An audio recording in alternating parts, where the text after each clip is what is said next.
எதுக்கு பிரிச்ச?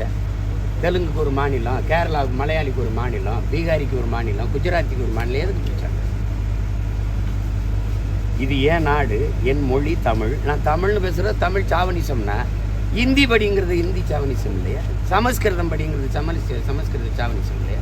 அதை பேச ஒரு தடவை பேசு. நாங்கள் தமிழர்கள் தமிழர்னு பேசுறதுல உனக்கு சாவனிசம் எப்படி வருது?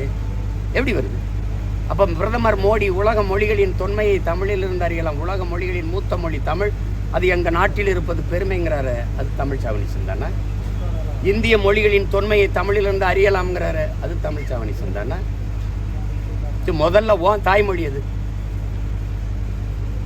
ஓன் தாய்மொழி எது? நீ முதல்ல நீ உண்மையிலே தமிழ் தாய்க்கும் தமிழ் தகப்பனுக்கு பிறந்திருந்தா தமிழ் சாவனிசம்ங்கிற வார்த்தை நீ உச்சரிப்பியா? நீ என்னது? உனக்கு மட்டும்தான் பொண்டாட்டி புள்ள குடும்பம், எங்களுக்கெல்லாம் இல்லை. என் குடும்பத்தை ஏன்னா நீ என்னென்ன சேட்டை பண்ணி எங்கள் குடும்பத்தை, என் மனைவியை, எங்கள் குடும்பத்தை, என் தாய் தந்தையரை, எங்கள் கட்சியில் இருக்க பிள்ளைகளெல்லாம், என் தங்கச்சியில் இவ்வளவு இழிவாக பேசுறதுக்கு வழக்கெடுப்பியா? சரி, இந்த அதிகாரம் இந்த காய் சட்டில் எத்தனை வருஷம் இருப்ப? எத்தனை வருஷம் இருந்துருவேன்? நீ எத்தனை வருஷம் இருப்ப? ஒரு 50 வருஷம், இன்னும் ஒரு 40 வருஷம் இருப்பியா? இன்னும் ஒரு 30 வருஷம் இருப்பியா? அதுக்கப்புறம் இறங்கித்தானே தம்பி ஆகணும் கீழே. ஆனால் நான் இங்கே தான் இருப்போம். பார்த்து பேசணும், பார்த்து இது பண்ணணும்.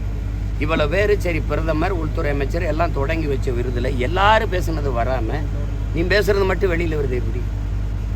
அந்த காணொலி மட்டும் எல்லா ஊடகத்துக்கு வருது எப்படி? நீ தான் ரகசியம் பாராட்டுறிய? நீ உறுதி பிரமாணம் எடுக்கும்போது இப்படி தான் எடுத்திய? இதுதான் உன் வேலையா? என் கட்சியை குறை சொல்றது தான் நீ IPS ஆகி வந்திருக்கிய இங்கே? சரி, மோதுறதுன்னு ஆயிடுச்சு, மோதுவோம் வா. ஏன்னா நீ என்ன பண்ணுவேன்? நீ என்ன பண்ணிடுவேன்? நீ என்ன பண்ணுவேன்னு சொல்லு. ஆற்றால் நீ ஒரு IPS.